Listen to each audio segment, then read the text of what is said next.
one of the things that is so important to understand about shame is it's very simple.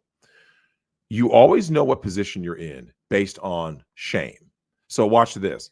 Do you think have you ever heard of a bull being ashamed of his sexual acts ever in your whole life, right? No, they're always like, Never. it's like notches on the bedpost. Yeah, And yeah, they're like, yeah. why is it on the bedpost? So everyone who comes in, I want you to see. This is how many. Yeah, like that's right. He's proud, right? Like, here's the thing. So Joe, think about it. No one has notches of how many times they got slammed. They got Hulk smash, right? So now, Joe, think about it. It's like one of those notches. Oh yeah, that's how many times. That's how many times I got railroaded. Yeah.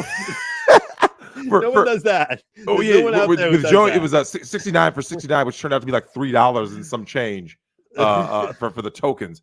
This is the thing though, when you ask people, okay, the bull, the male porn star, right?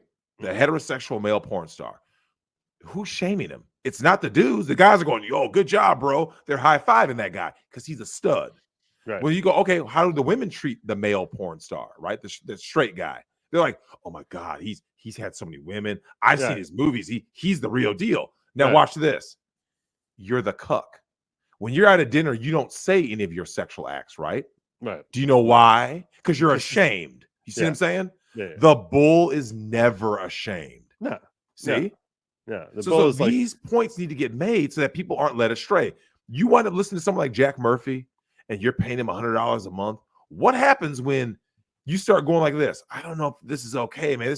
I feel some kind of way. Like, and let's face it, Joe, this is where women are at when feminism tells them to, no, girl, you don't need no kids, honey. Chase that career. And they're going, I don't know if that's really what I want. Yeah, it is what you see what I'm saying? It's the messaging, Joe. Yes. That's why it's so destructive. So this Viva guy or whatever. That's how you know it's wrong. That shame that you feel. By the way, and I pointed this out just last week. I was talking about how, like, when you lie and you don't tell the truth, you sort of feel this disconnect where it's like, I know I'm lying right now, and you sort of, unless you're so accomplished at it, you're doing it all the time that you just sort of become numb to it. But people who are not regularly lying, lying on a regular basis, so like they sort of feel awful about it. They feel uncomfortable because there's an inner shame there. There's like sort of a ripping of like, I know what I'm supposed to be doing, I know I'm not doing that. And when you're not doing what you know you're supposed to be doing, you feel there's an inner discomfort.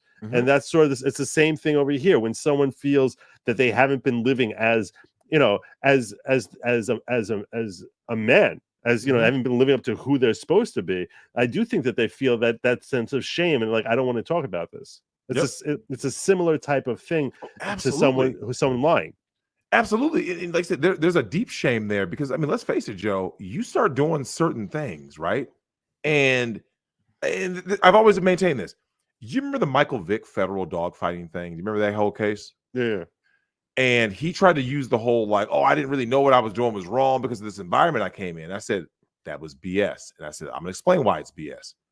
You know what Michael Vick was saying was BS for this simple reason. When you're not ashamed of something, you're not trying to hide something, right? It's not a clandestine act. You know what you do, Joe? You tend to talk about it, right? Hey, Joe, hey, what are you doing this weekend, bro? Oh, yeah. Oh, yeah, man, I'm going to go do dog this. fighting. I'm going to go dog. See, if that's something that you do, right? It's one of your hobbies. That should be said. You should be like this. Oh, yeah, man, well, I got Bad News Kennels, and I'm about to go fight these dogs. See, he knew it was wrong, right? He knew it didn't. I don't know if he knew it was fully illegal, but he knew it would be perceived a certain way, so he kept it hidden, right? And when asked about it, what did he do? He initially did what? He lied. See? Right. So you always know someone is the same thing we saw with Annie Farmer, by the way, when she testified about Epstein. This is actually what she said.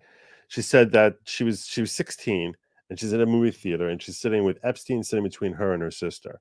And she's like, during the course of the movie, he started trying to start rubbing my hand. And then he started trying to rub the sole of my foot. And every time he would turn to my sister, he would pull his hands away. And that's what made me feel weird about it. The fact that, like you just said, like he's trying to hide it from her, that she shouldn't see him doing it. So that was intuitively, as a 16-year-old who's like confused about sexuality and what's happening here.